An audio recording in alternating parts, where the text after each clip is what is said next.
करते हैं। धन्यवाद प्रभु, इस आज के दूसरे भाग के लिए प्रभु जी हमें आपने सौभाग्य दिया। इस दूसरे सेशन में आप अपने दास को जैसे आपने अपने हाथों में लेके पहले भाग में चलाया प्रभु, आप इस्तेमाल करें, आपका अभिषेक उन्हें देकर चलाएं, आपकी सत्य की आत्मा प्रभु ने और भी वचन का प्रकाश खोलकर हम एक एक को इस जीवन की रोटी से तृप्त करें मेरे पिता। और एक एक को लिए प्रभु ये भोजन, ये आत्मिक रोटी बल और ताकत बने, तंदुरुस्ती बने प्रभु, और हर एक के लिए ये शक्ति बने पिता। आपके पवित्र हाथों में सौंपते हैं आपके दास, आप चलाएं। प्रार्थना यीशु मसीह के नाम से, आमीन। जी प्रभु यीशु मसीह के नाम की महिमा हो।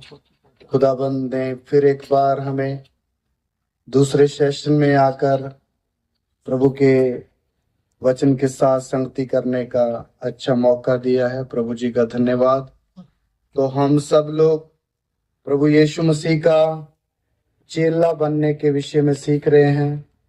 यीशु मसीह ने जो आज्ञा दी है कि जाओ और सारी पृथ्वी में जातियों में से चेले को बनाओ, तो एक चेला बनने के लिए प्रभु की व्यवस्था या प्रभु की वचन हमारे लिए क्या है, उन्हीं को हम सीख रहे हैं। तो दूसरा वचन हम सीख रहे थे कि यीशु मसीह ने बोला, यदि तुम मेरे वचन में खड़े रहो तो सचमुच मेरे क्या ठहरोगे? चेले ठहरोगे। तो एक चेला वचन के ऊपर खड़े होने वाला बनना है, वचन में बने रहने वाला बनना है, वो ही यीशु मसीह का चेला ठहरेगा। तो हमने अभी पहले भाग में सीख रहे थे कि वचन सर्वशक्तिमान परमेश्वर का वचन है जो हमारे हाथ में है। ये वचन युगान युग तक स्थिर रहने वाला वचन है और ये वचन कभी भी बदलता नहीं है। आसमान जमीन बदल सकती है लेकिन खुदावंत का वचन कभी नहीं बदलेगा। हम सीख रहे थे प्रभु ने वचन को अलग अलग नाम दिए हैं। हमने सीखा वचन एक आग है, हालेलुया। फिर हमने सीखा वचन ज्योति है, हमारे मार्गों के लिए उजियाला है। तो आइए उसी के आगे हम और भी पढ़ेंगे। इफिसियों की पत्री 5 अध्याय उसका 26 और 27 वचन पढ़ेंगे। इफिसियों की पत्री 5 अध्याय उसका 26 और 27 वचन पढ़ेंगे। कि उसको वचन के द्वारा जल के स्नान से शुद्ध करके पवित्र बनाए और उसे एक ऐसी तेजस्वी कलीसिया बनाकर अपने पास खड़ी करें जिसमें न कलंक, न झुर्री, न कोई और ऐसी वस्तु हो, वरन पवित्र और निर्दोष हो। हाँ मेरे प्यारो, प्रभु के वचन को बाइबल में नाम दिए गए हैं, उसमें से एक नाम अभी जो इस भाग में इस वचन में हमने पढ़ रहे हैं कि उसको वचन के द्वारा जल के स्नान से शुद्ध करके पवित्र बनाए। तो बाइबल में वचन को तीसरा नाम जो दिया गया वो जल है, हालेलुया। ये जो वचन खुदावंत का, प्रभु का वचन हम पढ़ते हैं जब सुनते हैं, इसको नाम क्या दिया गया है? जल, पानी। आप पानी हम सब डेली यूज करते हैं अपने जीवन में। पानी के बिना कोई भी गुजारा है नहीं है। कहीं भी कोई घर खरीदता है, जहां प्लॉट लेता, तो सबसे पहले सोचता है यहां पानी की सुविधा होगी, ये सोचता, क्योंकि पानी जरूरी चाहिए। पानी का काम क्या है? देखिए, पीने के लिए हमारी प्यास को क्या करता है? बुझाता है। फिर जो भी हर दिन की गंदगी हमारे कपड़े में, हमारे शरीर के ऊपर धूल के द्वारा पड़ जाती है, वो किससे साफ होती है? पानी के द्वारा। और हम शुद्ध हो जाते हैं स्नान करके। मेरे प्यारो, ये पानी जो हम पीते हैं या जिससे हम नहाते हैं, हमारे कपड़े को धोता है, हमारे जिस्म को धोता है और हम शुद्ध और अपने आप को अच्छा फील करते हैं। लेकिन ये जो वचन है, प्रभु का वचन हमारे हाथ में, ये भी खुदावंद बोलता जल है। हालेलुया। ये क्या है? जल है। ये भी हमारे जीवन में आए हुए धब्बों को, जहां हमारे जीवन में आई हुई आत्मिक तौर पर जो गंदगी है, उसको धोने के लिए क्या है? ये प्रभु का वचन है। आप समझ लेना, जितना जितना एक विश्वासी वचन पढ़ता है, जहां समझता है, जहां महीनों महीनों तक उसको समझता रहता, वो अपने आप को धोता है। क्या करता है जी? होता है। पवित्र बनाता है। इसलिए वचन, हमें वचन सुनते समय हम पवित्र बनते हैं। ये आपको कई बार दिखाई नहीं देगा, लेकिन जो पास्टर अगर आत्मा में उसको जांचता है, जहां एक सीनियर विश्वासी जो ज्यादा आत्मिक समझ रखता, वो दूसरों को देखकर जान जाएगा ये व्यक्ति जल के स्नान से नहाते नहाते नहाते कितना पवित्र बन गया है। हालेलुया। ये वचन जो हम सीख रहे हैं, ये वचन जो हम पढ़ते हैं, कलीसिया को पवित्र बनाता है। प्रभु यीशु मसीह, ये जो हमने वचन पढ़ा है 27, और उसे एक ऐसी तेजस्वी कलीसिया बनाकर अपने पास खड़ी करे जिसमें ना कोई कलंक, ना जुर्री, ना और कोई ऐसी वस्तु हो, वरन पवित्र और निर्दोष हो। प्रभु अपनी पवित्र कलीसिया को ऐसी एक जाति बनाना चाहता है जिसमें कोई कलंक ना हो, जिसमें कोई जुर्री ना हो, जिसमें कोई और वस्तु ना हो। पवित्र करना चाहता है। इसलिए पवित्र करने के लिए प्रभु ने हमें क्या दिया है? वचन का जल। हालेलुया। वचन का जल। प्रभु क्यों चाहता है कि उसकी कलीसिया पवित्र बने? मेरे प्यारो, हमारा प्रभु सर्वशक्तिमान परमेश्वर पवित्र परमेश्वर है। वो इतना पवित्र है कि वो पवित्र जगह में ही आकर वास करता है या रहता है। इसलिए आज अगर संसार में कोई परमेश्वर के रहने की जगह है, तो दुनिया में सिवाय और किसी जगह में प्रभु नहीं रहता, सिवाय किसके? प्रभु की कलीसिया के। हालेलुया। कलीसिया प्रभु का निवास स्थान है, प्रभु का रहने का जगह है। इसलिए प्रभु यीशु मसीह ने बोला, जहां 2 या 3 मेरे नाम से इकट्ठे होंगे, मैं वहां उनके बीच में होगा। हालेलुया। ये छोटी सी बात नहीं है। अगर यीशु मसीह के नाम के बिना 2 लाख लोग इकट्ठे हो जाएं, वहां कौन नहीं है? परमेश्वर नहीं है।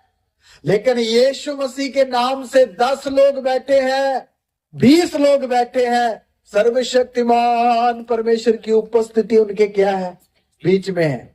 तो आप विश्वासी लोग समझना, आप लोग, हम लोग जो यहां बैठे हैं, आम लोग नहीं हैं। हम सर्वशक्तिमान परमेश्वर का घर है, परमेश्वर के रहने का स्थान है। ये छोटी सी बात है क्या? प्रभु हमारे बीच में, हमारे मध्य में वास करता है और हमेशा करना चाहता है। इसलिए खुदावंद अपनी कलीसिया को ये वचन दे के रखा है, ताकि कलीसिया हर बात में, हर काम में क्या बने? पवित्र बने, पवित्र बने। आज प्रभु की कलीसिया के ऊपर बहुत हमारे हिंदुस्तान में काफी काफी जगह में सताव आते हैं, अल्लाह आराधना करने से रोका जाता है, चर्च लगाने में पास्टरों को पकड़ा जाता है। ये क्यों हो रहा है? शैतान कभी नहीं चाहता कि परमेश्वर के रहने का, जहां उसके वास करने का स्थान इस पृथ्वी में हो। इसलिए जहां जहां है, इसलिए शैतान उनको सताकर वो जगह को बंद करना चाहता है। हम लोग जानते हैं, इससे बढ़कर कौन जानता है कि प्रभु की हजूरी कलीसिया में रहती है? शैतान जानता है। इसलिए शैतान कलीसिया के और प्रभु के दासों के खिलाफ है। और अभी आज कई बार प्रभु की कलीसिया में रहने वाले लोग और पास्टर लोग भी इस बात को समझते नहीं हैं। मेरे प्यारों, कलीसिया के अंदर जब प्रभु वास करता है तो ये छोटी सी बात मत समझिए। कौन वास करता है? एक देवता नहीं, एक मनुष्य नहीं, जमीन और आसमान को बनाने वाला परमेश्वर किधर वास करना चाहता है? खुदावंद की कलीसिया में। रात को भी हमने एक आयत पढ़ी थी, उसकी आशा यही है कि मसीह हम में वास करता है। तो मसीह अगर हम में वास करता है तो आप सोचिए वो जगह कैसी भयंकर होगी। जहां खुदावंद रहता वो लोग कैसे उत्तम होंगे। इसलिए मैं और आप छोटे से लोग कभी नहीं समझना, हम सर्वशक्तिमान परमेश्वर की संतान है और हमारे अंदर खुदावंद की महिमा वास करती है। इस्राएल लोग जब मिस्र से निकले और कनान की तरफ जा रहे थे, उनके आगे 40 साल का लंबा सफर था। लेकिन एक बात था, मूसा को खुदावंद ने आज्ञा दी कि मेरे लिए एक पवित्र स्थान बनाओ ताकि मैं तुम्हारे बीच में क्या करूं? वास करूं। प्रभु उस बनाए हुए मिलाप के तंबू में वास करता था, रहता था। इसके कारण इस्राएली लोगों के ऊपर आई हुई आशीषें हम वचन से पढ़ते हैं। लिखा है, उनको रोटी की चिंता करने की कोई जरूरत नहीं। खुदावंद स्वर्ग से रोज उनको मन्ना बरसाकर सुबह सुबह दे रहा है। बियाबान में चल रहे बड़ी धूप है, खुदावंद उनके ऊपर क्या ठहराया हुआ है? बादल।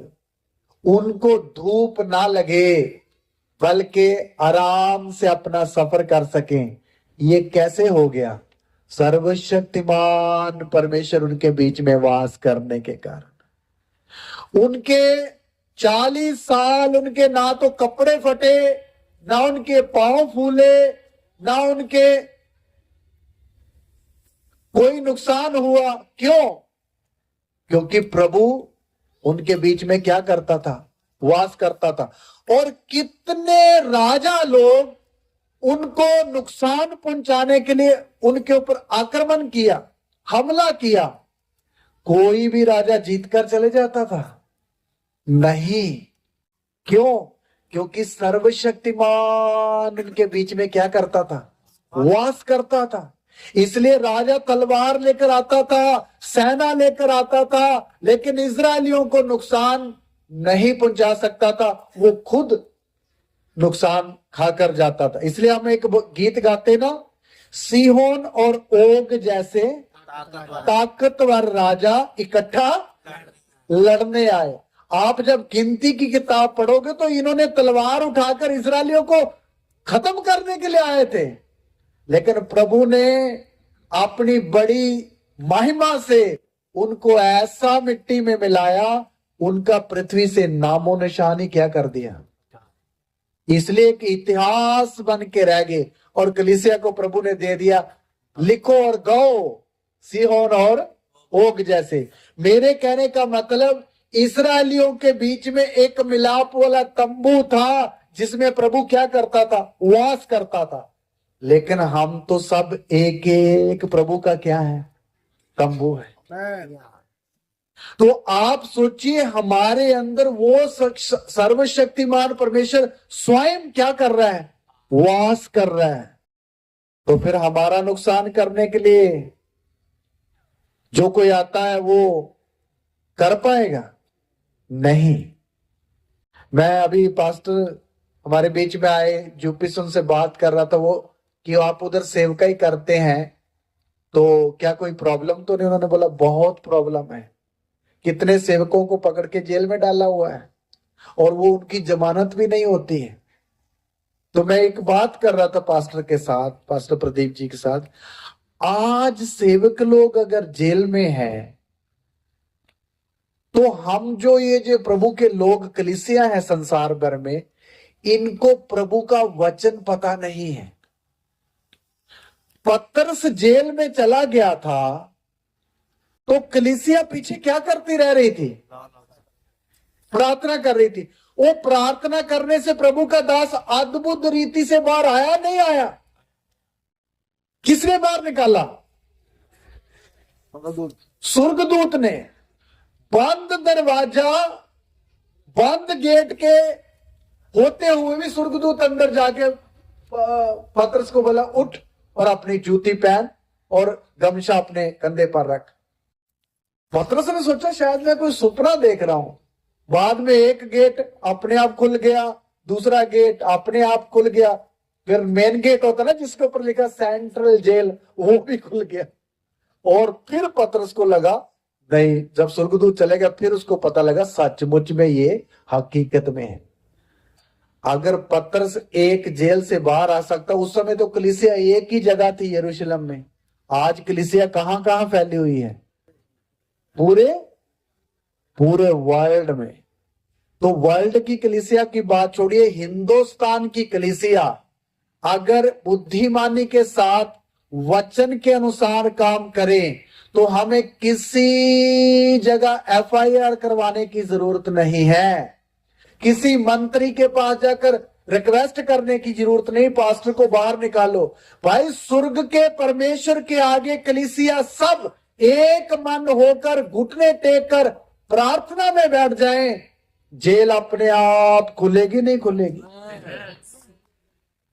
खुलेगी।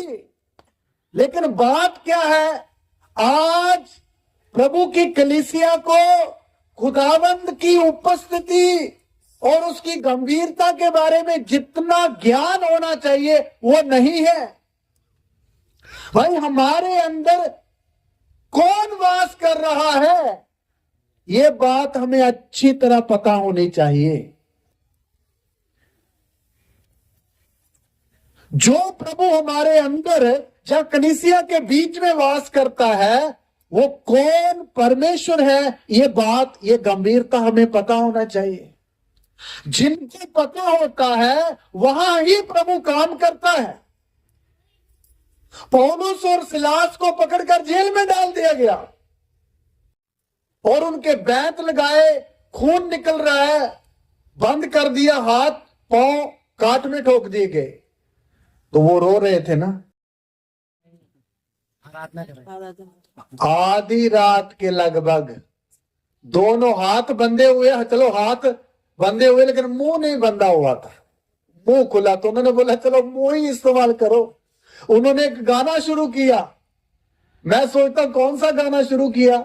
प्रभु का धन्यवाद करूंगा, तेरी संगति में सदा रहूंगा। भाई वो गाना एक लाइन गाई, 2 लाइन गाई, कैदी भी सुन रहे हैं क्या गा रहे हैं, कैदी लिखा उनकी सुन रहे थे।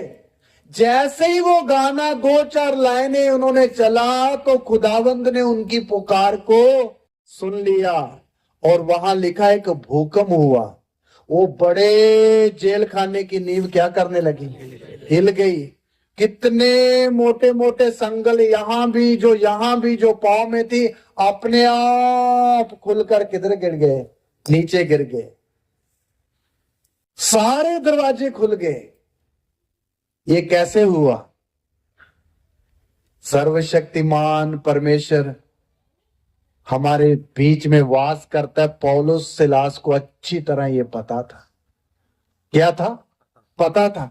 जिनको पता होता है ना वो दिमाग नहीं लगाते हैं, जिनको ये पता हो ना हमारे अंदर कौन वास कर रहा है, फिर वो इधर उधर थाना जो जहाँ मंत्री के पास कभी नहीं जाएंगे, वो सिधर किधर जाएंगे, हाई कोर्ट में जाएंगे, डायरेक्ट हाई कोर्ट भी छोड़ो, सुप्रीम कोर्ट में जाएंगे, प्रभु को पुकारेंगे, हे खुदाबंद आप हमारी क्या करो, मदद करो।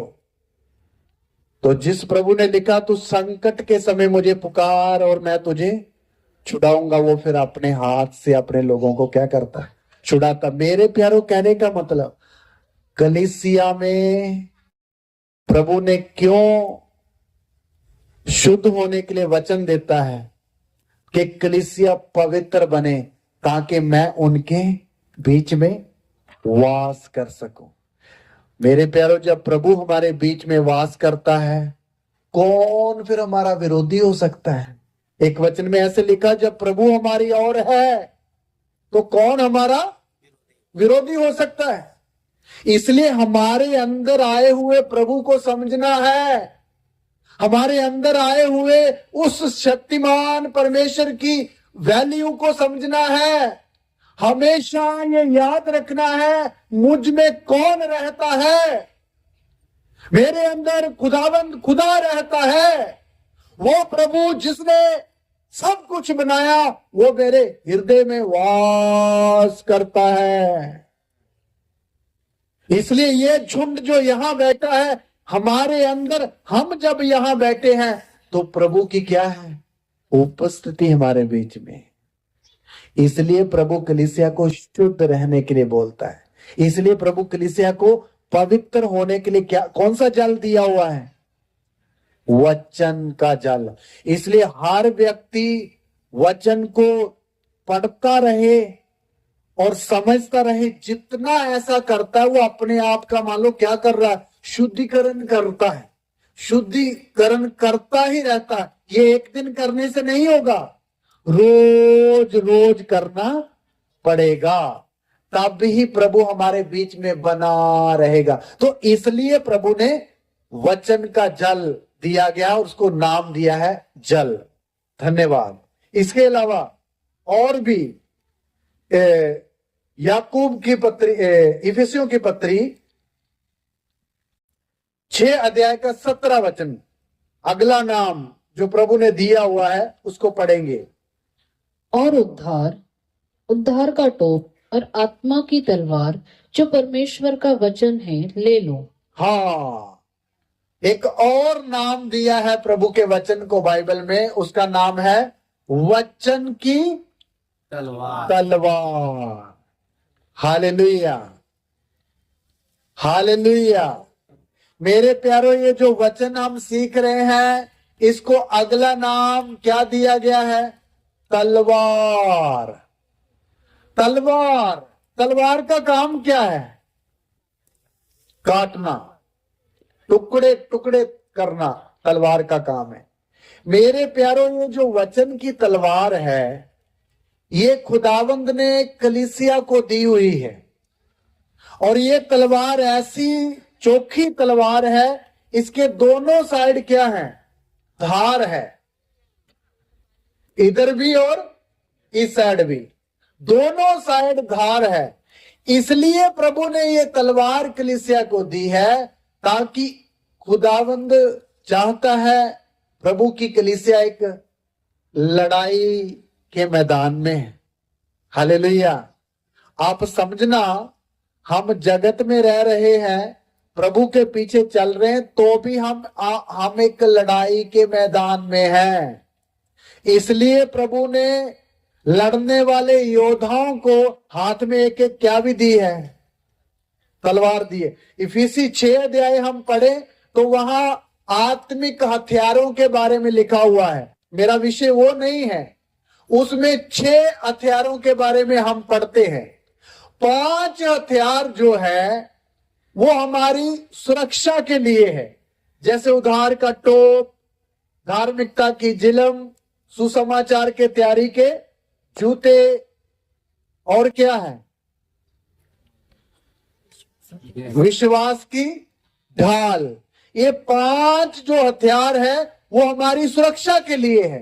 लेकिन एक हथियार ऐसा है जो हमारे हाथ में प्रभु ने दिया है वार करने के लिए। क्या करने के लिए? वार करने के लिए, लड़ने के लिए। वो है प्रभु का वचन। ये वचन जब तक एक विश्वासी तलवार के समान इसको इस्तेमाल नहीं करेगा, वो खुद भी कभी आजाद नहीं हो पाएगा। देखिए, हम विश्वासी हैं, बपतिस्मा लिया हुआ है, फिर भी आप देखना कितने कितने बंधनों में अभी भी हम पड़े हुए हैं। हमारे साथ कितनी रस्सियां हैं, जो अभिलाषाओं की रस्सियां, संसार की इच्छाओं की रस्सियां, रीति रिवाजों की रस्सियां, जिन्होंने हमें क्या किया हुआ है, अभी भी बांध के रखा हुआ है। हम आगे बढ़ना तो चाहते हैं, लेकिन ये रस्सियां हमें बढ़नी नहीं देती। इसलिए ये रस्सी एक एक काटनी है तो किसको इस्तेमाल करना पड़ेगा? तलवार को, तलवार को। इसलिए बहुत सारे विश्वासी, जैसे एक आत्मा में एक विश्वासी दिखना चाहिए, वो रूप दिखता नहीं एक विश्वासी का। एक विश्वासी को कभी उदासी आनी ही नहीं चाहिए, क्योंकि वचन बोलता है मसीह में सदा क्या रहो? आनंदित रहो। हम आनंदित रह पाते हैं? नहीं रह पाते। कभी इधर की टेंशन की रस्सी आ जाती है, कभी उधर की फिक्र आ जाती है, एक के बाद एक निराशा आ जाती है। ये क्यों होता है? क्यों एक विश्वासी स्वतंत्र नहीं हो पाता? क्योंकि बहुत सारी बातों से वो आज भी क्या रहता है? जकड़ा रहता है, शारीरिक बातों से।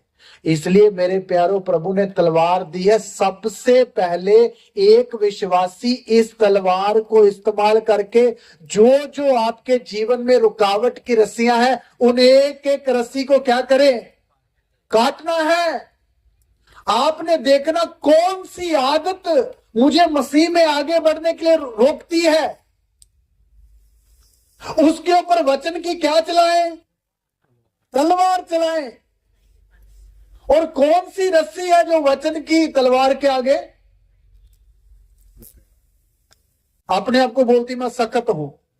कोई रस्सी ऐसी नहीं है। शक्ति से भी रस्सी टूटती है और तलवार से भी रस्सी कटती है। शमसून को 7 रस्सियों से बांधा गया, उन्होंने एक शक्ति से झटका दिया, ऐसे करके सारी रस्सियां क्या होगी? टूट गई, वो स्वतंत्र हो गया। लेकिन हमारी रस्सियां कब टूटेगी? वो उसको तो शक्ति दिया था, हमें प्रभु ने क्या दी है? तलवार दी। जो भी रुकावट हमारे जीवन में, आत्मिक जीवन में आगे बढ़ने के लिए हमें आती है, मेरे प्यारों, तलवार सबसे पहले अपने जीवन में चलाएं। किधर चलाएं? अपने जीवन में चलाएं। सचमुच एक तलवार अपने जीवन में चलाने वाला विश्वासी क्या होगा? आजाद हो जाएगा। हालेलुया, स्वतंत्र हो जाएगा। दूसरा नंबर है, ये तलवार चलानी है शत्रु के ऊपर। किसके ऊपर? शत्रु के ऊपर। शत्रु कौन है? शैतान। शैतान अकेला शत्रु नहीं है, और भी बहुत सारे उसके साथ हैं। वो सारे अभी बताने का समय नहीं है। यीशु मसीह के पास ये शत्रु आया और उसको सलाह देने लगा कि तू एक बड़े ऊंचे जगह में ले जाकर उधर से नीचे छलांग लगा दे, तो दूत तुझे क्या करेंगे? उठा लेंगे। तो प्रभु ने उसकी बात नहीं मानी। प्रभु ने बोला, प्रभु ने वहां ये तलवार ही चलाई थी। कौन सी तलवार? वचन की। प्रभु ने बोला, लिखा है कि तू अपने पिता और परमेश्वर को परीक्षा ना करना। 3 सवाल शैतान ने उसके सामने रखे। तीनों जगह में हमारे खुदावंद यीशु मसीह ने क्या चलाई? वचन की तलवार। फिर शैतान लिखा उसको छोड़कर चला गया।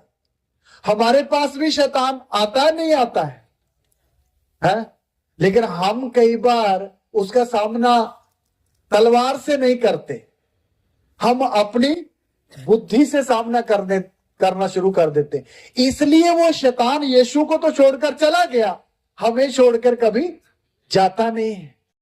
मेरे प्यारों, जब शैतान हमारे पास में आता है, शैतान आएगा कैसे? आप बोलो हमने तो कभी देखा नहीं शैतान आकर बोलता हो भाई ये कर वो कर। शैतान आने का एक रास्ता है, ये हमारा माइंड। क्या है? समझिए, हमारे दिमाग के अंदर जो विचार आते हैं, ये सारे विचार गलत नहीं होते, लेकिन कुछ विचार ऐसे होते हैं जो कौन डालता है? शैतान डालता है। और वो विचार अगर हम ध्यान से समझें, देखिए हमारे मन के अंदर 3 तरह के विचार आते हैं, 3 तरह से। नंबर 1, पहला विचार वो है जो हम खुद पैदा करते हैं। हमने ये करना है, वो करना है, फली जगह जाना है, ये वो विचार है जो हम खुद इस दिमाग में बनाते हैं। दूसरा विचार है, इसमें प्रभु देता है। कई बार प्रभु देगा, आप उठकर वचन पढ़ो, आप प्रभु के दास के पास जाओ, ऐसा सा हमारे शरीर में क्या आते हैं? विचार आते हैं। लेकिन तीसरा एक विचार है, कौन डालता है? शैतान डालता है। ये जो शैतान डालने वाला वचन है, इस विचार है, इसको कभी नहीं मानना है। जो विश्वासी इस विचार को माने हैं, उन्होंने बाइबल में बहुत बड़ा क्या उठाया है? घाटा उठाया है। सुनिए, दाऊद राजा, इस्राएल का राजा था, इतना महान और बुद्धिमान राजा। एक वचन में लिखा हुआ है, पहला इतिहास 21 बाब, उसका एक वचन में लिखा हुआ है, शैतान ने दाऊद के मन में एक विचार डाला कि अपनी प्रजा की क्या कर? गिनती कर। और उधर साफ लिखा हुआ है कि किसने बोला? शैतान ने बोला। और जब भी शैतान कोई विचार लाएगा, हमारा फायदा सोच के ही लाएगा। क्या लाएगा? फायदा। तो दाऊद ने सोचा, सचमुच गिनती करेंगे, एक राजा को पता होना चाहिए मैं कितने लोगों के ऊपर शासन कर रहा हूं, थोड़ा पता तो चले, है ना। दाऊद ने अपने जनों को बोला, जाओ गिनती करो। उसने वो विचार को एक्सेप्ट कर लिया और काम करना शुरू कर दिया। 9 महीने लग गए गिनती करने के लिए। कितने?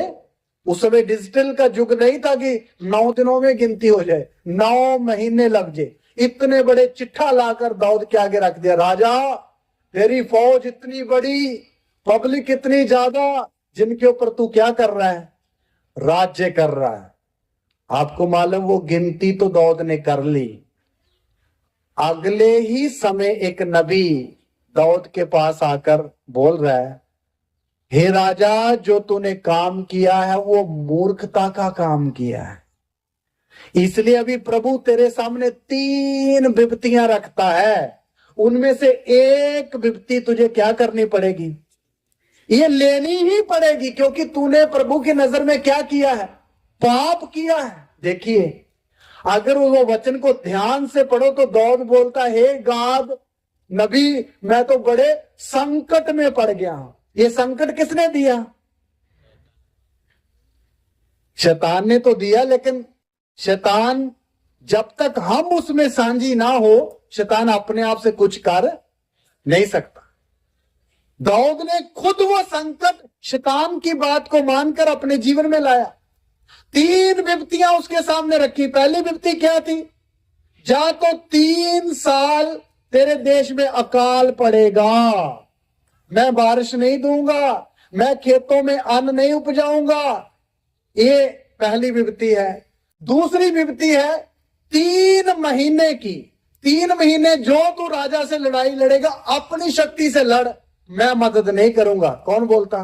प्रभु बोलता है। दाऊद ने बोला, ये भी बड़ी खतरनाक है। फिर प्रभु ने बोला, तीसरी विपत्ति है, जा तो 3 दिन प्रभु की तलवार तेरे देश पर चलेगी, वो सह ले। 3 साल, 3 महीने और 3 दिन। कौन सी चुननी है? सिलेक्ट करके मुझे आज्ञा दे। नबी बोलता, मैं जाके प्रभु को बोलूं। दाऊद बड़ी मुसीबत में पड़ा कि क्या करूं। मेरे प्यारों, फिर भी दाऊद प्रभु का भय मानता था। उसने बोला 3 साल का अकाल पड़ जाए तो पब्लिक जिनको गिनती की इनसे आधी भी नहीं रहेगी, ये ठीक नहीं है। उसने दूसरी सोची, अगर अपनी ताकत से मैं जाके फलस्तीन के साथ लड़ूं तो मैंने तो बड़ी काट फाट की है, वो तो गिन गिन कर मुझे ही काटेंगे, मेरी पब्लिक को काटेंगे। उसने बोला ये भी नहीं चाहिए। फिर उसने वहां बोला है, यहोवा बहुत दयालु प्रभु है, उसी के हाथ में पड़ना अच्छा है। प्रभु की सजा ले लेते हैं, वो दयालु बड़ा है, वो माफ कर सकता है। चलो, उसने बोला ये प्रभु की सजा ले लेता हूं। नबी ने जाकर प्रभु को बोला, प्रभु ने एक दूत को भेज दिया यरूशलेम में। एक दूत इतना बड़ा, पांव उसके जमीन पर और सिर किधर है, आसमान में लग रहा है, और उसके हाथ में क्या है, एक नंगी तलवार। जैसे ही उसने तलवार उठाई, एक तलवार उठाने से 70,000 इस्राएली एक दिन में मर गए। कितने? 700 नहीं, 7,000 भी नहीं, कितने? आप सोचो, ये 70,000 लाशें इधर पड़ी हो तो कैसा लगेगा? आप सोचो, ये क्यों हुआ? एक विचार शैतान ने किधर डाल दिया था? दाऊद के मन में। एक विचार एक्सेप्ट करने के कारण 70,000 लोग मर गए। मेरे प्यारों, ये बात हल्की मत समझना। शैतान की बात अगर विश्वासी नहीं पहचानेगा, हम मसीह में जयवंत होकर आगे बढ़ते हैं, वो नुकसान भी पहुंचा सकता है। इसलिए एक ही दिन तलवार चली तो कितने मरे? 70,000। लेकिन प्रभु ने फिर दाऊद के ऊपर सचमुच में तरस खाया। आगे दूत को बोला, अपनी तलवार म्यान में रख। दूसरे दिन नहीं लड़ा और बचाव हो गया। मेरे कहने का मतलब, इसलिए हर एक विचार दाऊद के अंदर आया तो इतना नुकसान हुआ। दूसरा एक व्यक्ति और भी नुकसान उठाया, हनन्याह सफीरा। उन्होंने भी प्रभु के काम के साथ थोड़ी सी क्या करी, अनरीति चले। उन्होंने बोला कि जमीन हमारे पास है, इसको बेचकर किसको दे देंगे? सारा पैसा प्रभु के भवन के लिए दे देंगे। लेकिन जब रकम घर में आई तो इतनी इतनी तय लगी हुई थी पैसे की। उन्होंने सोचा ये तो बड़े पैसे हैं, उसमें से थोड़े से पैसे उठाकर अपने लिए रख ले। तो बाकी इतने पैसे लाकर किधर रख दिए? प्रभु के दास पतरस के चरणों में। तो पतरस तो आत्मा में भरा हुआ उधर बैठा हुआ था। पतरस ने बोला, हे हनन्याह, क्या तूने ये जमीन इतने में बेची थी? उसने बोला, हाँ, इतने में बेची थी। देखिए, पहले तो गड़बड़ करी, अभी दूसरा झूठ भी बोल रहा है। बाद में पतरस ने बोला, हे हनन्याह, ये शैतान ने तेरे दिमाग में ये बात क्यों डाली? वो भी पाप करने के लिए, पैसे निकालने के लिए किसने डाला था विचार? हाँ जी, शैतान ने डाला था। ये बात सुनते ही हनन्याह उधर गिर के मर गया। मेरे प्यारों, मेरा बोलने का मतलब, शैतान हमारे पास भी आता है। इसलिए हमारे दिमाग की वचन में लिखा हुआ है, नीति वचन 4 का 23 वचन, 30 नहीं 23 वचन है। सबसे अधिक अपने मन की रक्षा कर, क्योंकि जीवन का मूल्य स्तोत्र वही है। जीवन का मूल स्रोत वो ही है। इधर फिर पढ़ेंगे बहन। सबसे अधिक अपने मन की रक्षा कर, क्योंकि जीवन का मूल्य स्तोत्र वही है। इधर देखिए, इधर लिखा सबसे अधिक किसकी रक्षा करनी है? अपने मन की। देखिए, हम अपनी जेब की रक्षा करते रहते हैं जब अपने घर की रक्षा करते रहते हैं, लेकिन बाइबल का वचन बोलता है, हे विश्वासी, सबसे अधिक कहां की रक्षा कर? अपने मन की। क्यों? क्योंकि इस मन में प्रभु तो विचार डालता ही है, कभी कभी गलत विचार कौन भी डालता है? शैतान। एक विश्वासी को अपने मन के अंदर आने वाले हर एक विचार को चेक करना चाहिए। ये विचार प्रभु की तरफ से है, जहां मेरा अपना विचार है, जहां कभी शैतान ने ना डाला हो। अगर चेक करोगे तो भाई हम कभी भी धोखा नहीं खाएंगे दाऊद की तरह। हम कभी भी हनन्याह सफीरा की तरह लॉस नहीं उठाएंगे। अगर चेक करेंगे, मन की क्या करेंगे? रक्षा करेंगे।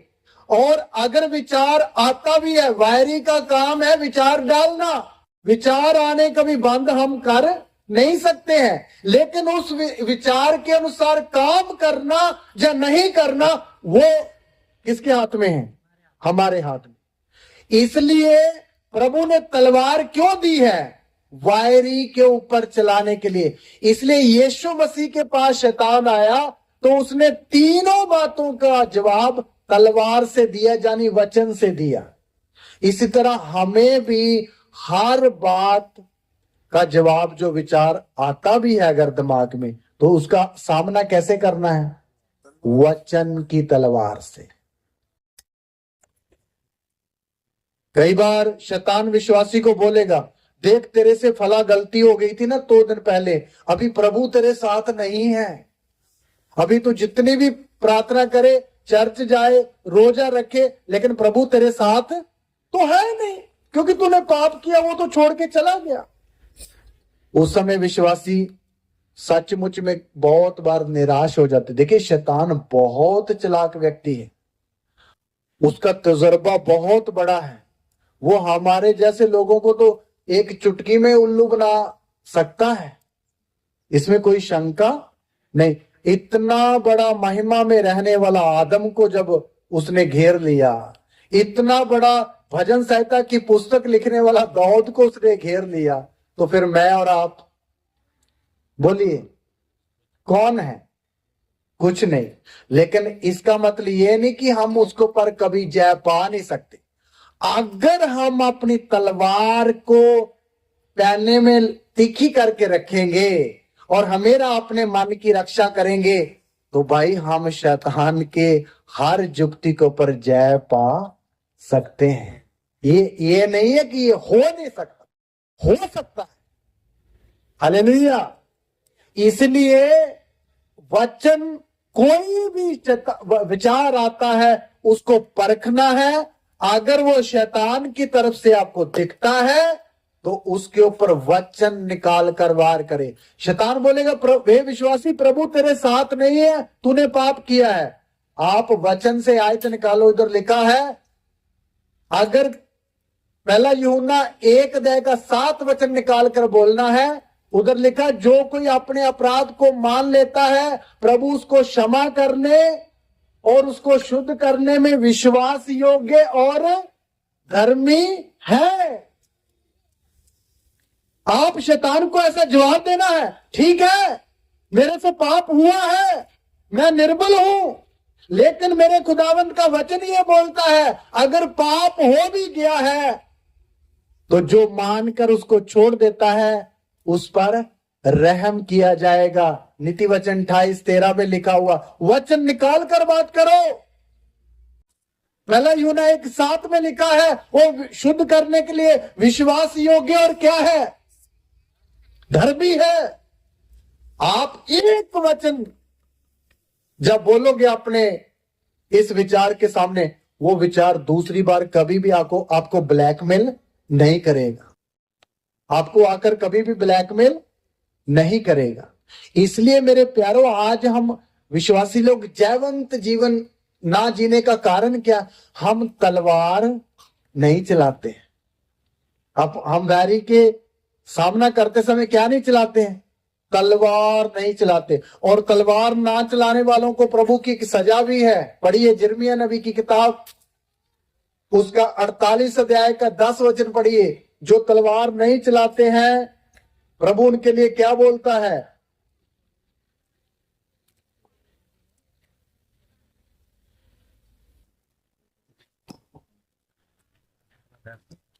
48 का 10 वचन।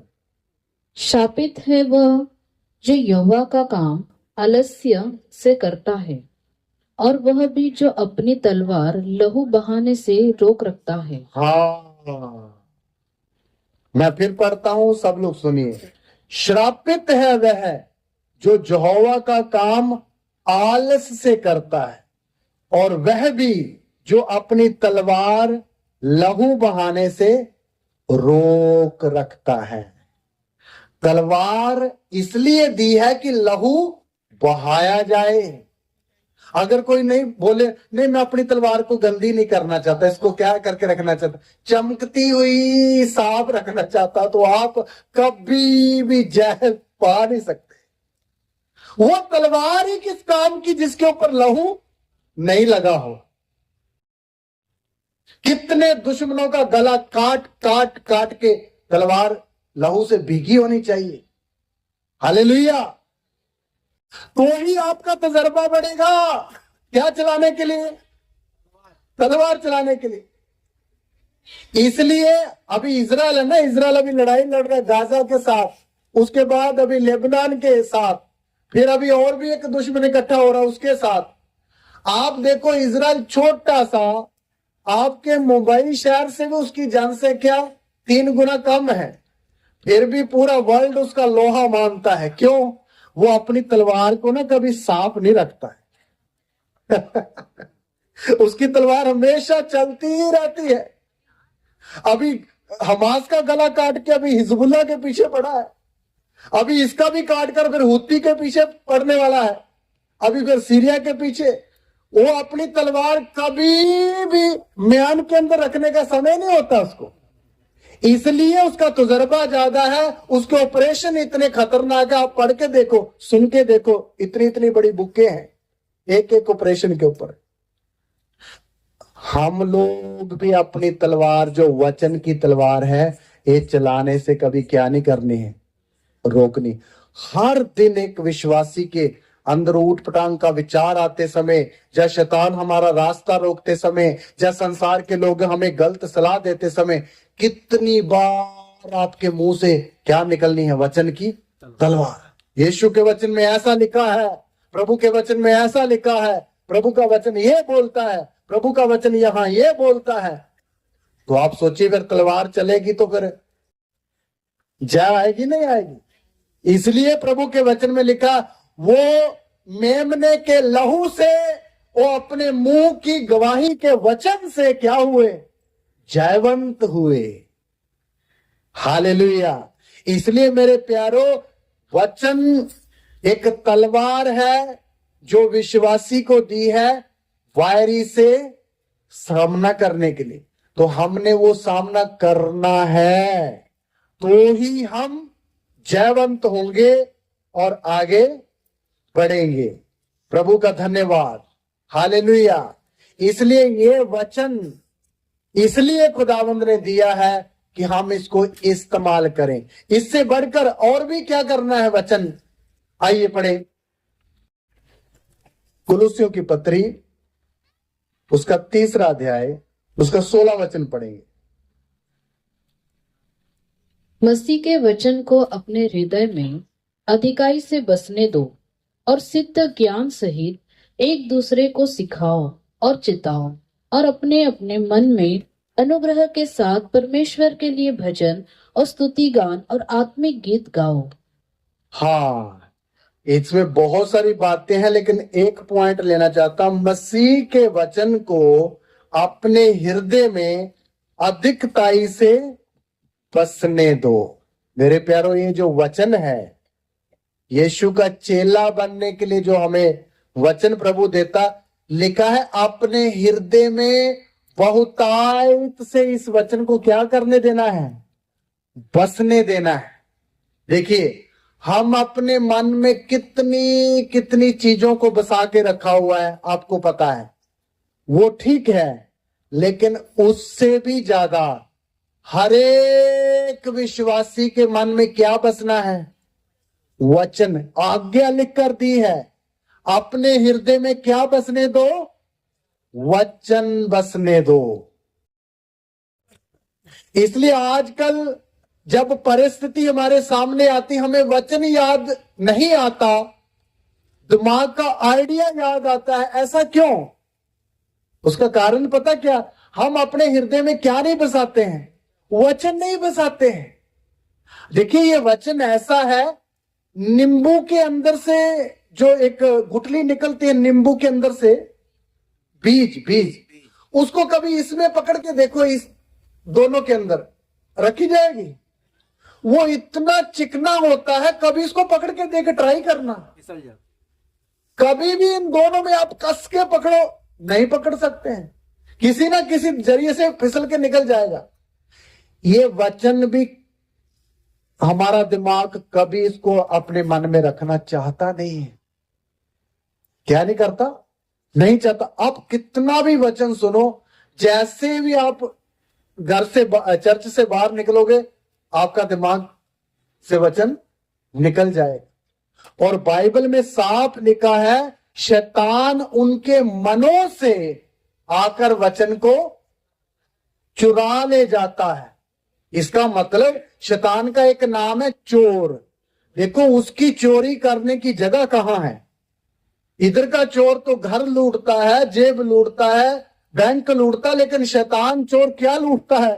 मनों के अंदर भी हाथ डाल लेता है भाई। देखो, मन के अंदर से चोरी होती कभी, लेकिन एक एक्सपर्ट चोर है, वो उधर से भी चुरा लेता है। और चुराता क्या है? प्रभु का वचन, प्रभु का वचन। इसलिए मेरे प्यारों, कितनी बार हमारे जीवन से शैतान ने क्या चुरा लिए? वचन चुरा लिए। इसलिए कई लोग विश्वासी पूछते, पास्टर जी आपको इतने वचन याद रहते हैं, हमें तो वचन याद रहता ही नहीं।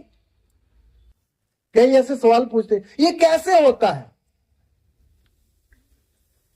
तो मेरे प्यारों, हम चोरी नहीं होने देते ना। क्या नहीं होने देते? मुझे अभी भी याद है, मैं जब जब नया नया विश्वास में आया था, तो ये वचन पास्टर प्रचार करता, वचन चोरी करके ले जाता है। तो मैंने बोला, ये प्रभु के दास ये हमेशा चोरी करके ले जाएगा शैतान? बोलते नहीं नहीं नहीं नहीं, ये उन विश्वासियों के अंदर से चोरी होता जो ढीले ढाले हैं, जो वचन को अच्छी तरह पकड़ के रखते हैं। उनके वचन से, उनके मन से शैतान कभी भी चोरी नहीं कर सकता। तब मुझे एक मन में जलन आई, मेरे मन से आया हुआ वचन कभी भी प्रभु के अनुग्रह से मैं चोरी होने नहीं दूंगा। मैं एक बात बताता हूं, प्रभु के अनुग्रह से जिस रात मैंने उद्धार पाया था, 1995 मई का महीना, उस रात पास्टर ने जो वचन प्रचार किया, आज भी मुझे याद है। गांठ बांध के मन में वचन को रखो, कैसे चोरी हो जाएगा? शैतान हाथ डाल ले तो उसका हाथ जलाओ ना इस वचन की आग से। वो बोले नहीं नहीं, इधर हाथ नहीं डाल सकता। चोरी नहीं, उसको आग लगनी चाहिए। इसलिए अगर आप वचन में चौकस रहे, अपने हृदय में वचन को बसाने की इच्छा रखते हैं, तो ये चोरी हो नहीं सकता है, बल्कि वचन से मन भर सकते हैं आप। क्या कर सकते हैं? इसलिए लिखकर रखा, वचन को अपने हृदय में अधिकताई से बसने दो। ज्यादा से ज्यादा अपने हृदय में क्या बसाना है? वचन, प्यार का वचन, आज्ञाकारिता का वचन, लालच ना करने का वचन,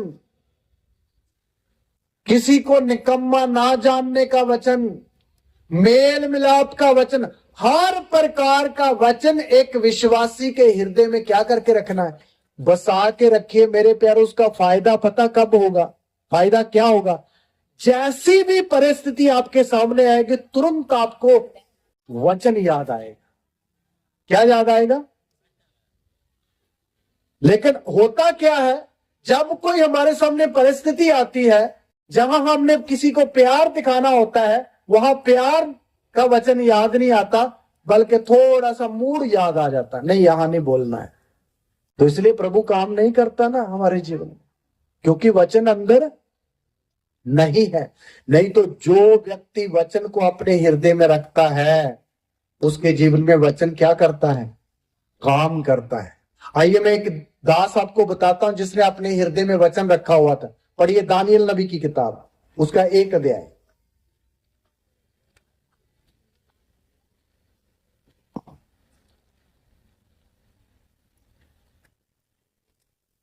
दानियल 1 अध्याय 3 वचन से पढ़ना शुरू करेंगे। तब उस राजा ने अपने खोजे के प्रधान अशपनज को आज्ञा दी कि ये इजरायली राजपुत्र और प्रतिष्ठित पुरुषों में से ऐसे कई जवानों को ला, पढ़ते हो, हाँ जी, जो निर्दोष, सुंदर और सब प्रकार की बुद्धि में प्रवीण और ज्ञान में निपुण और विद्वान और राज मंदिर में हाजिर रहने के योग्य हो, और उन्हें कसदियों के शास्त्र और भाषा की शिक्षा दे। ध्यान दीजिए, दानियल और उसके साथ 3 मित्र इजराइल से बंदी बनाकर बाबुल शहर में चले गए, दूसरे देश में चले गए। ये चारों विश्वासी लोग हैं। और राजा ने एक आज्ञा दी कि हमने जो बंदी बना के लाए इजरायली हैं, उनमें से कुछ नौजवान लड़कों को ढूंढो जो बड़े सुंदर, जवान और बुद्धिमान है, उनको 3 साल के लिए ट्रेनिंग दी जाए। आगे पढ़िए 4-5 वचन। राजा ने आज्ञा दी कि उसके भोजन हाँ, और पीने के दाख मधु में से उन्हें प्रतिदिन खाने पीने को दिया जाए। हाँ, इस प्रकार 3 वर्ष तक उनका पालन पोषण होता रहे, तब उसके बाद वे राजा के सामने हाजिर किए जाए। हाँ, राजा ने आज्ञा दी 3 साल उनको पीने के लिए शराब दे दो, खाने के लिए मांस दे दो और अच्छा अच्छा सोने रहने के लिए सुविधा दे दो, ताकि 3 साल उनको पालन पोषण करो, शिक्षा दो, और 3 साल के बाद उनको राजा के सामने क्या करना है? हाजिर करना है। मेरी बात समझ रहे हैं? मेरी बात समझ आ रही सबको? हाँ जी। उन्होंने अब सुनिए, अभी ये एक सख्त आज्ञा राजा की तरफ से है, और एक सरदार को ठहराया कि तुझे ये जिम्मेवारी है। अभी राजा का भोजन खाना पड़ेगा, और वहां पीने के लिए क्या भी है? शराब भी है।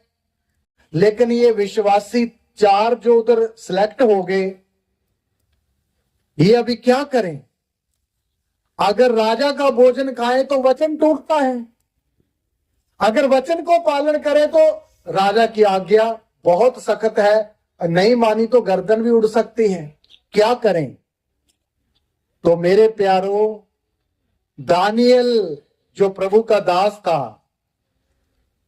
उसने ऐसी परिस्थिति में क्या किया? उसका 8 वचन पढ़े, ध्यान देना वचन के ऊपर।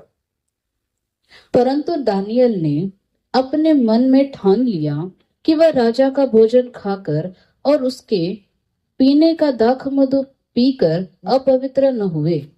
इसलिए उसने खोजे के प्रधान से विनती की कि उससे अपवित्र न होना पड़े। सुनिए, दानियल ने अपने मन में एक फैसला लिया, ठान लिया, मैं राजा की इस आज्ञा का पालन नहीं कर सकता। देखिए कैसी परीक्षा है। इस साइड प्रभु की आज्ञा, इस साइड एक मनुष्य जो बड़ा आदरणीय है, राजा, उसकी आज्ञा। और दानियल बीच में खड़ा है, एक विश्वासी दानियल। दानियल ने प्रभु की आज्ञा को नहीं तोड़ा, बल्कि राजा की आज्ञा मानने से क्या कर दिया? मना कर दिया।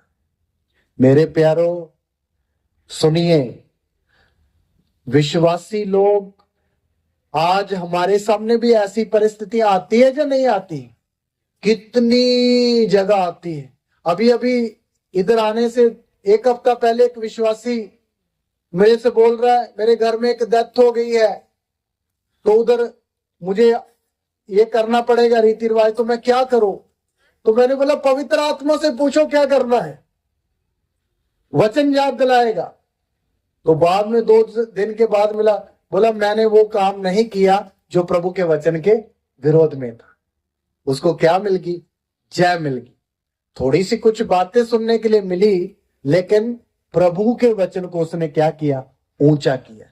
मेरे प्यारो, दानियल के सामने जब परिस्थिति आई तो उसने प्रभु के वचन को तोड़ने का फैसला नहीं लिया, बल्कि प्रभु का वचन पालन करने के लिए फैसला लिया।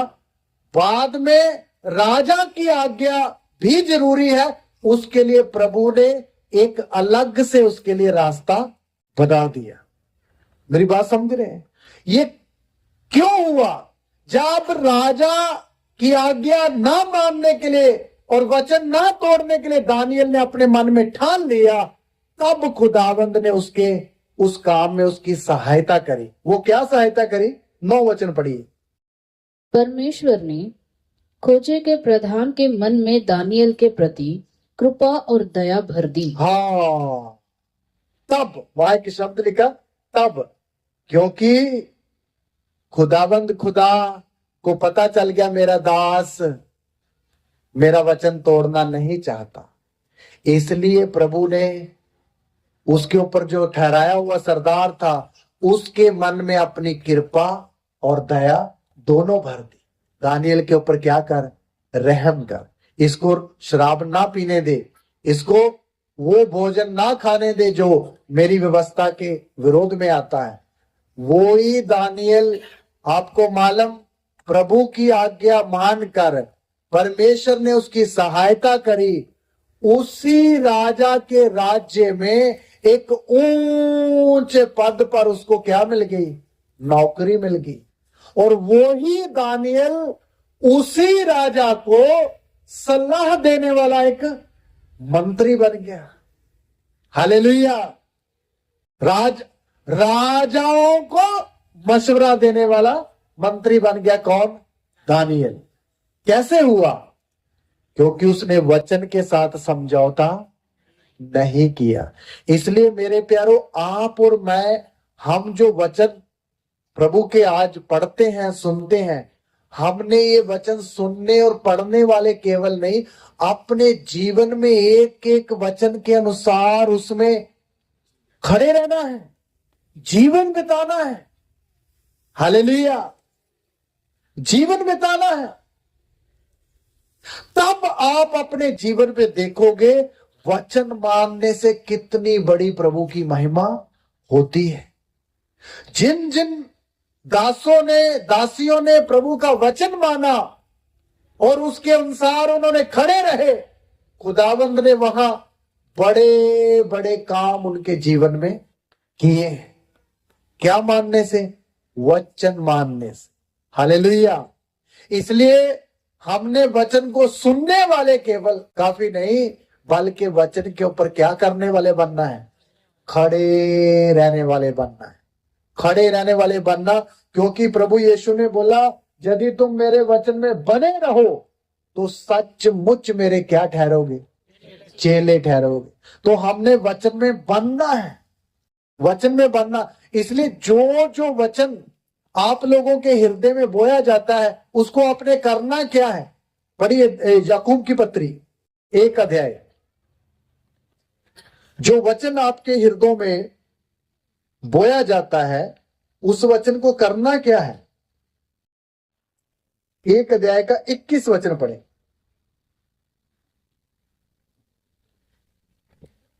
इसीलिए सारी मलिनता और बैर भाव की बढ़ती को दूर करके उस वचन को नम्रता से ग्रहण कर लो जो हृदय में बोया गया और जो तुम्हारे प्राणों का उद्धार कर सकता है। हाँ, इधर लिखा है, वचन को जो तुम्हारे हृदयों में लगाया गया है, बोया गया है, क्या करो? ग्रहण करो। देखिए, अभी आपके सामने मैं इधर खड़ा हूं, मैं क्या कर रहा हूं? एक एक के हृदय में वचन क्या कर रहा हूं? बो रहा हूं। ये जमीन में हम धान को बोते हैं ना, ऐसे ऐसे करके, ऐसे। इसी तरह वचन पास्टर एक एक के हृदय में बोता है, लेकिन उस वचन को ग्रहण करना या ना ग्रहण करना वो किसका काम है? हमारा काम है। वो एक एक विश्वासी का काम है। प्रभु ने बोला आपस में अधिक प्रेम रखो। प्रेम रखना, ये वचन, प्रेम रखने वाला वचन ग्रहण करना या छोड़ देना हमारे हाथ में। इसलिए अगर एक व्यक्ति इस वचन को ग्रहण करेगा तब ये बीज की तरह हमारे हृदय में उगेगा, फिर एक पौधा बनेगा, फिर उसमें क्या निकलेगी? पत्तियां निकलेगी, फिर इसमें फूल निकलेंगे, बाद में क्या भी आएगा? फल आएगा। वो फल परमेश्वर भी चाहता है और पास्टर भी चाहता है। इसलिए लिखा है वचन जो तुम्हारे हृदय में बोया गया है उसको नम्रता के साथ क्या कर लो? ग्रहण। ग्रहण का मतलब हाँ, मैं इस वचन को एक्सेप्ट करता हूं, आगे को मैं भी अपना जीवन ऐसे ही बनाऊंगा। मैं एक प्रभु के दास की बात सुन रहा था। वो बोलते जब मुझे पता चला कि इस वचन में ऐसा लिखा हुआ है तो उसी दिन मैं अपने घर में गया, वो वचन निकाला, उसके ऊपर अपनी उंगल रखी और घुटने टेक कर प्रार्थना किया, प्रभु इस वचन के अनुसार मेरा जीवन बना दे। देखिए कितनी अच्छी बात। और वो जीवन, वो दास बाद में सचमुच एक प्रभु का बड़ा अच्छा दास बनकर उभर गया। इसी तरह एक एक विश्वासी जो जो वचन सुनता है, आप चाहे तो उसको समर्पण कर सकते हैं।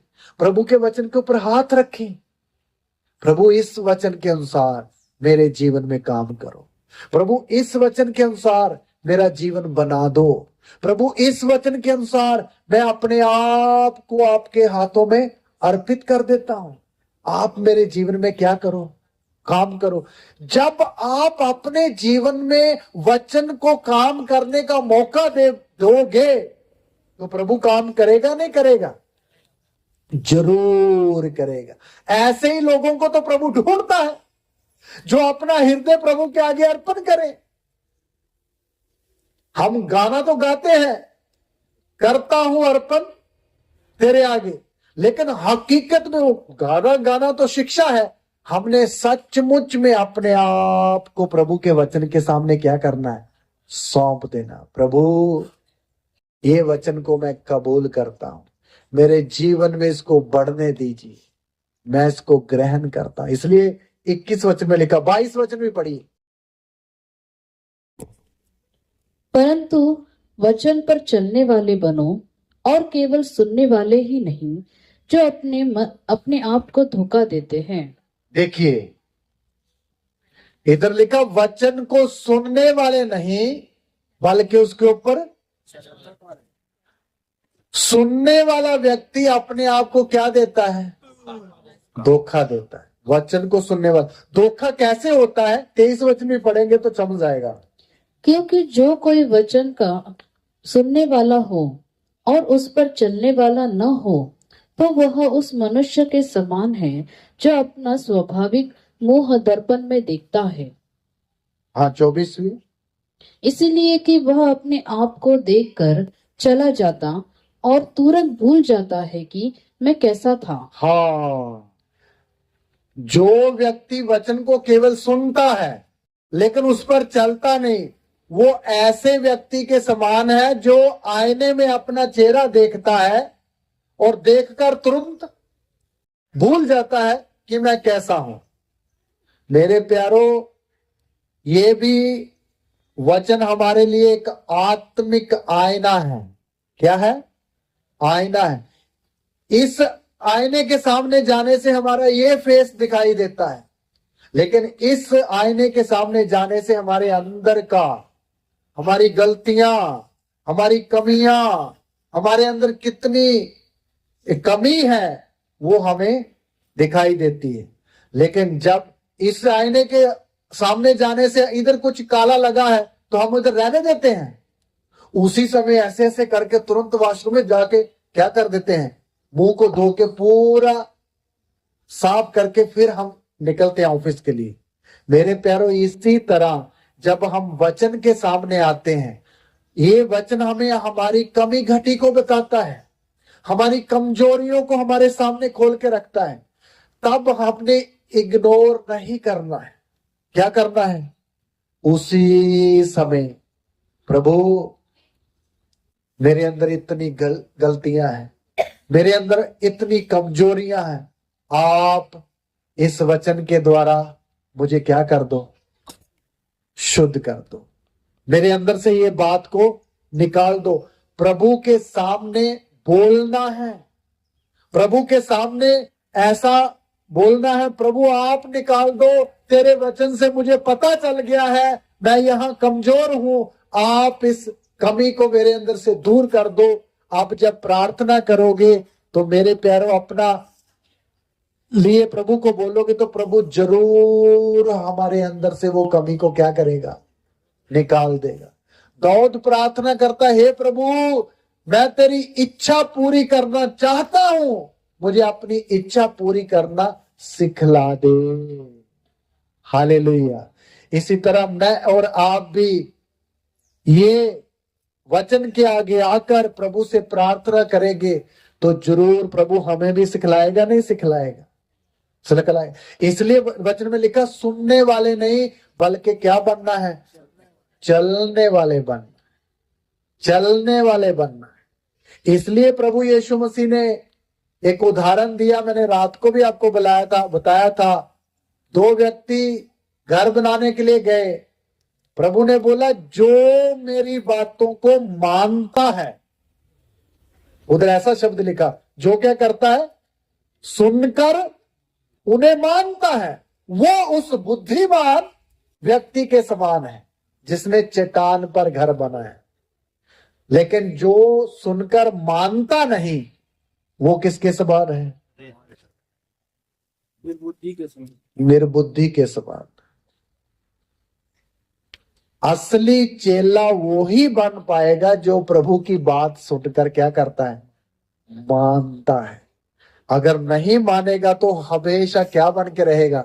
विश्वासी ही रहेगा।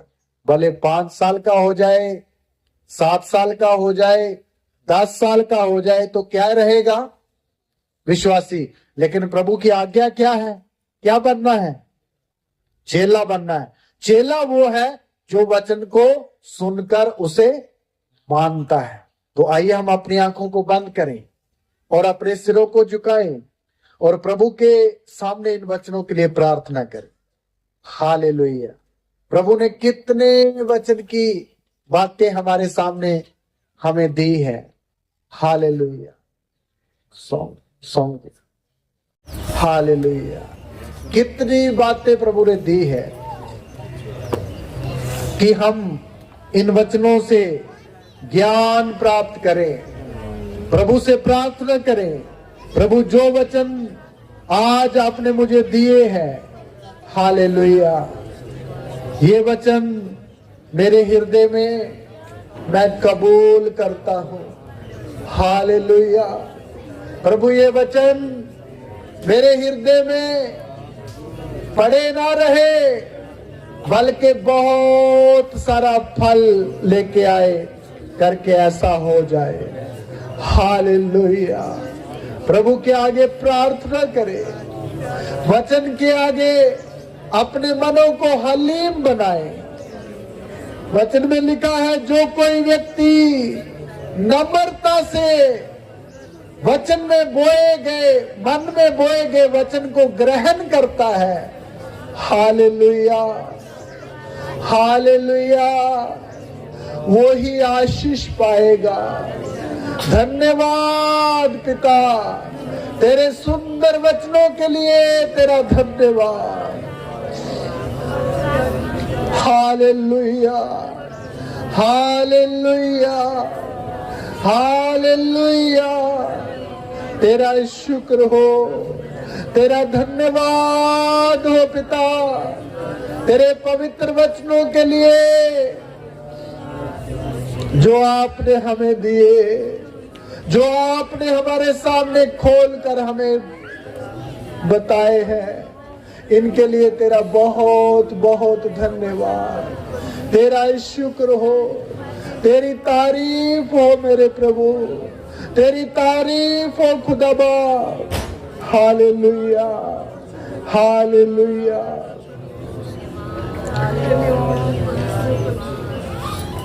तेरा वचन जो राह में मेरे दीप सजलता है, मेरे जीवन का हर पहलू उसमें ढलता है। तेरा वचन जो राह में मेरी दीप सजलता है, मेरे जीवन का हर पहलू उसमें ढलता है। तेरे वचन के द्वारा मुझको साहस मिलता है, मैं तो कभी ना भटकेगा जो उस पर चलता है। तेरे वचन को थामे रहूं वो मेरी ये साधना, तेरी महिमा मुझसे हो ये मेरी है कामना। तेरी महिमा मुझसे हो ये मेरी है कामना। मेरे गीतों का विषय तो मेरी आराधना, तेरी महिमा मुझसे हो ये मेरी है कामना। तेरी महिमा मुझसे हो ये मेरी है कामना।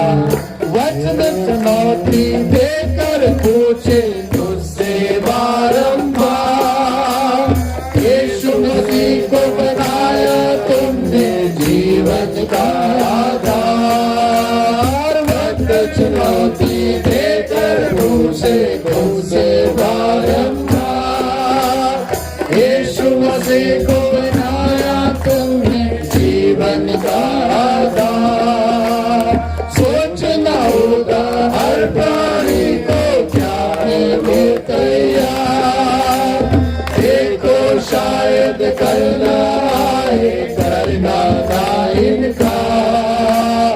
सोचना होगा हर प्राणी को क्या है वो तैयार, देखो शायद करना आए करना ना इनकार। एक दिन करना होगा सबको उसका सामना, तेरी महिमा मुझसे हो ये मेरी है कामना। तेरी महिमा मुझसे हो ये मेरी है कामना। मेरे गीतों का विषय तू मेरी आराधना, तेरी महिमा मुझसे हो ये मेरी है कामना। तेरी महिमा मुझसे हो ये मेरी है कामना। हालेलुया, धन्यवाद, धन्यवाद खुदाबा तेरे इन वचनों के लिए, सचमुच तेरी आराधना के लिए तेरा धन्यवाद। हालेलुया, रिहा शहविला बहाउरी बहासलरमा। हालेलुया, खुदावन खुदा तेरा वचन हमारे जीवन में दीप सा चलना चाहिए। तेरा वचन हमारे जीवन में दीपक के समान चलने दे प्रभु। Hallelujah, hallelujah, hallelujah, hallelujah, hallelujah. तेरा धन्यवाद हो, तेरा शुक्र हो खुदाबा, तेरे सामर्थ्य नाम की तारीफ हो, तेरे नाम की जय जयकार हो, तेरे वचनों के लिए तेरा धन्यवाद हो, तेरी पवित्र वाणी के लिए तेरा शुक्र हो। Hallelujah, hallelujah, hallelujah. तेरे वचन को सुनने वाले नहीं बल्कि उनके ऊपर चलने वाले बने। प्रभु उनको मानने वाले बने। आप ऐसा हमें बना दीजिए, आप ऐसा हमारे जीवन में होने दीजिए। तेरे हाथों में सौंप दे, तेरे बलवंत हाथों में सौंप दे। Hallelujah, hallelujah. बाकी के समय को प्रभु के दास के हाथ में हम देते हैं।